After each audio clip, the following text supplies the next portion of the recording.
Hello everyone and welcome back to the channel. My name is Death by Pony and today we're hopping into it should be our life. So without further ado, I won't stall.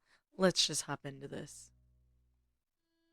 Light flittered down through the leaves of an oak tree overhead, casting speckled shadows on the sidewalk all around you. Wait. Yes, it's unmuted. Great. On the sidewalk all around you, there was a drop of sweat slowly making its way down the side of your face. You flicked it away with your thumb, slowing to a stop in the cool shade. The day had you out and about in town, in no hurry to go anywhere in particular. Your morning shift had just ended, and there was nothing else planned for the rest of the afternoon. Your moms were still at work themselves, and Liz had left early in the morning to do something. You had no idea what. You took out your phone, idly noting the time when it started to buzz. The screen lit up in your hand. Speaking of the devil, Liz messaged you. Come home ASAP. Before you could even begin to question why, your phone went off again. Nothing bad, but you have to see this, so come back already. And with that final message, you were left only slightly less confused than you were before. You hadn't seen much of your sister lately. She had been acting strange for days, always shutting herself up in her room, which wouldn't be so weird if at the dinner table she didn't suddenly start twerking to herself over nothing. The rare times you did see her, she would sneak you expectant looks like she was waiting to be asked what was up, but all your questions led nowhere. She answered you with a put upon sigh, proclaiming that she was busy and tell you she would have to talk about it later. No hints, no guessing. Whatever it was, she was determined to keep it a secret. Maybe now you'd finally find out what it was. Not expecting any more messages, you put your phone away so you could walk without having to worry about tripping over the curb. Thankfully, it was a short trek home, and soon enough you were walking up the street, the familiar face of your house already in view. And there wasn't only a and that wasn't the only familiar face. There, lingering in the middle of the street, was Cove. He spotted you as you drew closer, his head tilting towards you as he gave you a small smile in greeting. Hey. Hey, Ari, did you get the message from Liz too? Your footsteps stalled in surprise. Whatever this thing was, why was Liz involving Cove in it? She messaged you too? I have no idea what that sister of mine is planning. Cove nodded as if puzzle pieces had just neatly slotted into place. I figured if there was something going on, it couldn't have just been for me. This is kind of a relief. It was funny how well Cove knew Liz, despite the two of them not exactly being best friends. I guess that was just what it was like being neighbors for so long. Do you have any idea what it might actually be? No, not at all. Clearly, he didn't know her that well after all. Thinking of what might be waiting at home was making you worried, left you entirely lost, felt exciting. I would be very worried. The sight of your front door had you swallowing uneasy. Liz said it wasn't anything bad, but the back of your head, you couldn't shake the faint worry. Well, I guess we should go in and find out. Taking his cue, you grabbed your keys and opened the front door. Cove trailed behind you as you entered. You nervously stuck your head through the doorway and peered about, not sure what you were looking for or looking out for. From the entryway, you could see Liz pacing across the living room, her smiling gaze intent on her phone. You had caught her just as she had completed a turn. Behind you, the door clicked shut. The second she heard it, her head darted up to your direction, her features lighting up at the sight of you and Cove. Ah, you've arrived, and together too. That's perfect, just perfect. She flashed you a radiant smile. You could almost see her limbs vibrating as if she was poised to pounce. Cove raised an eyebrow at your sister's bizarre behavior. What's going on? This better be important. You're in a good mood today. So what is it? Where is it? What have you got to show us? Quietly waited to see what you reveal. You're in a good mood today. Liz only hummed playfully in response. Liz's eyes narrowed with a mischievous glint as she let out a little cackle. So lately I've been hard at work on a little plan of mine. You two get the honor of seeing it all come together. Here it is. Surprise! She lifted a hand in the air to present the very comfortable but completely mundane living room. In the resulting silence, he and Cove glanced around again, then made eye contact with each other. His face mirrored your bafflement. Then suddenly another voice rang out into the room. Surprise! Ah! Cove flinched at the shout, his shoulders shooting up to his ears. Laughter came from your sister as well as from the other side of the room. Your head whipped around just in time to see a familiar figure with a freckled face and purple cap swinging up from behind the back of the couch. Cove's mouth fell open, recognition immediately coming to him. Shalo! Hi, Cove. Hi, Ari. Shalo greeted the two of you so casually, like he'd been gone for 10 days rather than 10 years. Shalo, you were sent to speak. What in the world are you doing here? You started laughing. But I thought you weren't the Shalo we knew. You're actually here. The initial shock quickly wore off. You crossed your arms and leveled a look at the freckled face who had ditched you at the start of summer. He treated you and Liz like complete strangers. Shalo shifted nervously, angling the brim of his hat down as if to hide from your scrutiny. Liz tutted at your comment. Rude. Don't be rude, I'll explain. When we got home that day, I changed my mind about letting it go. Why did I have to? Social media exists, right? So I thought, why not try and find him and send him a little reminder message? Luckily, there were only so many 17-year-old Shalo Fields in the world. It wasn't that hard to do. Hearing Liz speak seemed to encourage Shalo, who pulled himself together to face both your sister with a careful smile. I'm really sorry about what happened. When you talked to me at first, I was in the middle of a tour for a school field trip. I couldn't get separated from the group and didn't expect anybody to want to be talking to me. I was so worried about getting back to everybody else, I didn't think too hard on what you were saying. But when Liz's message showed up, everything suddenly hit me. Lizzie, Ari, Cove, you were the kids of Sunset Bird, back when I was a little kid. There was no way I could forget that, not for real. I do know all of you. I'm so happy to get to see you again. I have Lizzie to thank for that. My mom was already planning to take a short trip near here this summer. Well, If my mom could bring me along, Lizzie offered to pick me up and bring me the rest of the way here, so I could just visit the neighborhood again. And that's when I decided to make a big reveal instead of outright telling you to. I got back in contact with Shalo. Once again, she lifted her hand in the air, properly presenting that long-lost childhood friend you all shared. So, ta-da! It was impressive how it all came out. Alright, still pretty stupid of you not to realize sooner. You were glad they were able to see each other again. You were amused at their stunt. You were unsure how to feel about it. Glad to see each other. You smiled softly at Liz, remembering how Shalo used to follow your sister around like a baby chick after his mom when they were kids. Nice seeing the two of you together like this, just like old times. Cove blinked slowly, still a little dazed by everything that was going on. Okay, I'm going to get some water. Don't disappear or anything. He padded off to the kitchen. No need for a chaperone. He knew where the cups were. Wow, you really surprised him, Lizzie. And Ari, too. Did you see their faces when I appeared? Yes, I did. Liz patted the cushion front of the couch. Make yourself comfortable. You don't have to keep herking down behind there anymore. With a laugh, Shalo crossed around the backside and took a seat. But maybe it was awkward being the only one sitting because he kept idly twiddling his fingers. You could hear him humming to himself, a nonsense tune with no real melody, something to keep his voice busy. Being here again could be more nerve-wracking for him than he let on. Cove's soft voice announced his return. He paused to drag the back of his hand across his mouth, wiping away what droplets of water lingered there. Hi, Shalo. Welcome back. At Cove's confused greeting, Shalo laughed cheerily. Thanks. I think it's amazing you're all still here in the same neighborhood. It's just like how it was back then. Shalo sighed happily at the moment as Cove raised an eyebrow and gave the room a considering glance. Hey, this is where we met the first time, remember? Right after I moved in, me and Ari were brought down right here to have a play date with you. Yeah. Shalo laughed, his eyes downcast as he fiddled with the corner of his collared shirt. We almost didn't meet in the living room because he wanted to jump out the window to get away from me. Cove cringed at the memory of his younger self being pushed back to the forefront of his mind. His mouth going tight, he awkwardly looked away from Shalo. You have a good memory. Oh, I don't think so. Seeing this place again just brings a lot of things back. He clapped his hands together, any idea suddenly coming to him. But hey, now that our group is together, would you want to go out and visit some of the old places? I've been hiding in the living room since I got here. Liz wasn't afraid to laugh at herself, bringing a hand to her chest, silently taking the blame for that. I'd love to. Yeah. Without missing a beat, the others turned to you for an answer. Definitely. Where to first? Why not? You silently nodded your instrument. You struggled to repeat. In reply, you looked hesitant. Where to first? That's fine. I'm sure we'll figure it out along the way.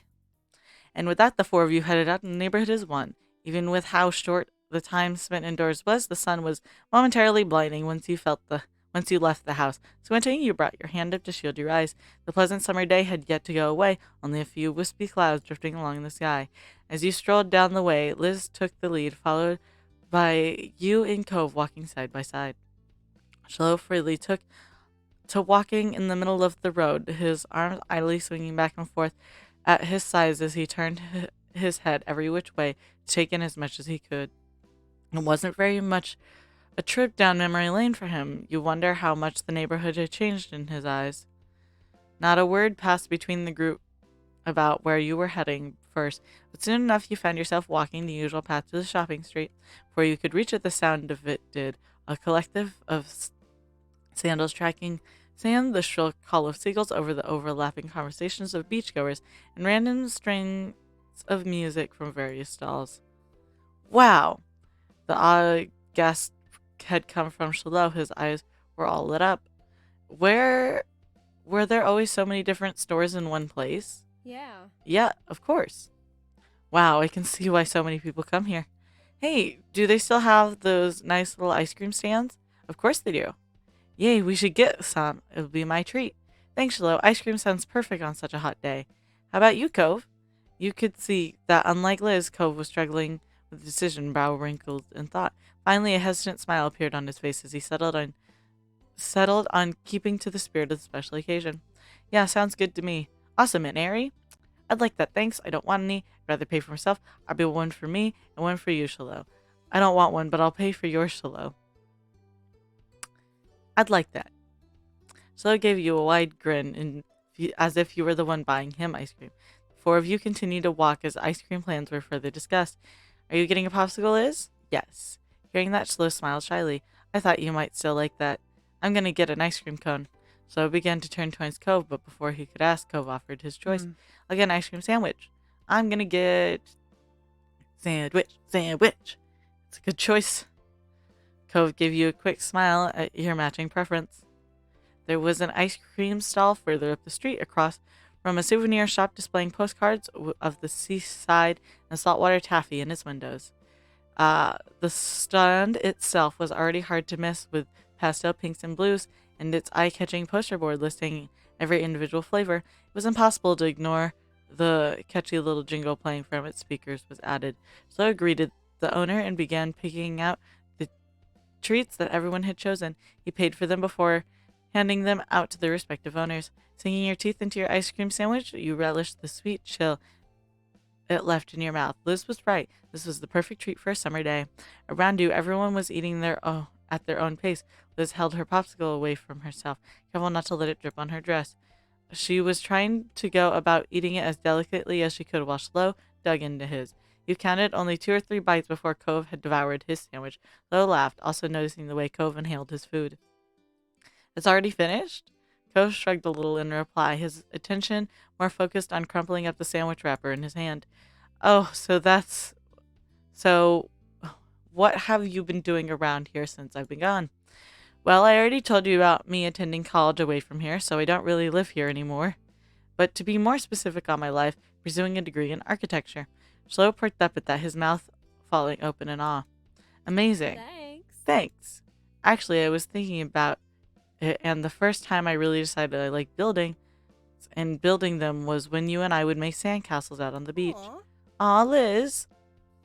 That's such a sincere admission from your sister. All Shiloh could do was blush and lower his head, too flattered to know what else to say. Liz laughed, just as flustered though she had been the one to say it. The atmosphere was awkward but not unpleasant. Shiloh slyly glanced over at you and Cove. Then what about you two? What have you been up to? Oh. Me and Ari just graduated high school. I've got a part-time job. I volunteer at this organization to clean up stuff and things like that. Along with Cove, you idly explained how you're doing normal things. The secret, you explained how you had a lot of plans. I'm mainly taking it easy right now. Mainly taking it easy. It's summer after all. I want to make the most of it while I can. Cove nodded along with you. It was a sentiment he had shared. Shiloh just seemed happy to hear it. Great.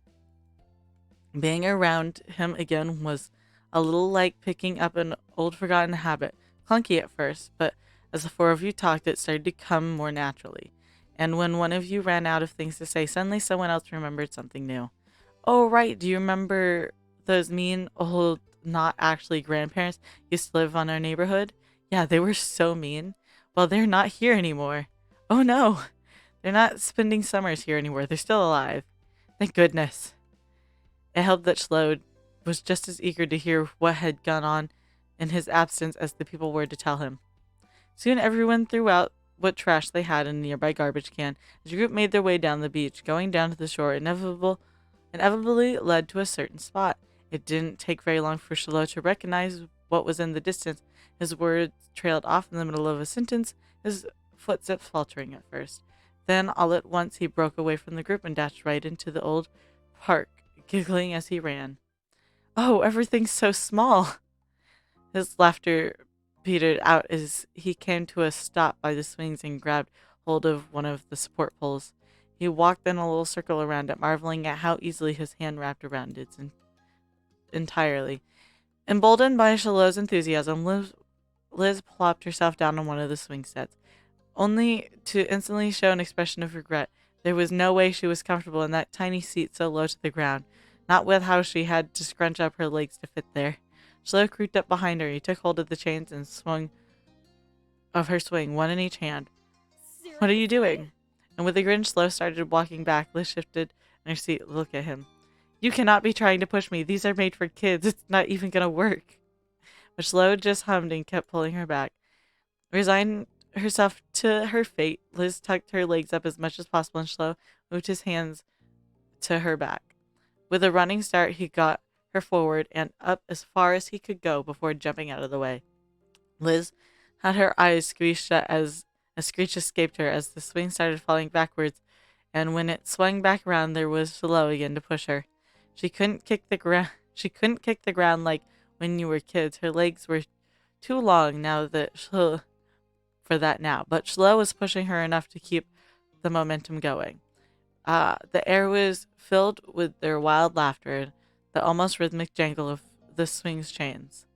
Cove sat against the bar of the jungle gym, wearing a bent smile as he watched them. He was fiddling with something, turning it over in his hands. When you craned your neck to get a better view, he obligingly lifted it for you to see. It was a piece of a shell, one side rough and mottled gray, the other side completely smooth, revealing a faint blue sheen when it caught the light. I saw it on the beach. Isn't it nice? Yeah, it's a good one. No, I meant Shiloh. He seems more confident than I remember. I think so too. You found it amazing to be playing with Shiloh at the park again. You thought it was crazy how much time had gone by. Why don't you push me on the swing like that? You left the conversation there. I think so too. He and Liz looked closer than they did as kids. Cove nodded, leaning back to enjoy the breeze blowing and from the sea. Soon your sister began to speak out. All right, I'm ready to get off now. How do you stop this? Don't worry. Shiloh braced himself, one foot planted forward, as the swing started to come back down. Then, in one quick motion, he reached up and caught the chains again. The impact had his feet skidding back to the sand, but he kept his stance steady. If Liz was surprised at suddenly being brought to a halt, she didn't show it, only tilting her head up, smiling at him. Shiloh had yet to catch his breath, though returned the smile just as brightly. He let go of the chains, walking around the swing, set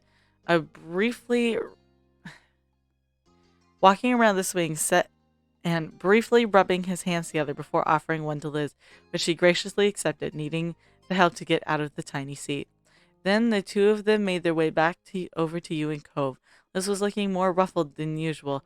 Her sun hat was off kilter, having held on for dear life the entire ride. She took a moment to straighten her outfit back into place. That looked like fun. It was. Even though you were just pushing me on the swings? Yep, that was the fun part.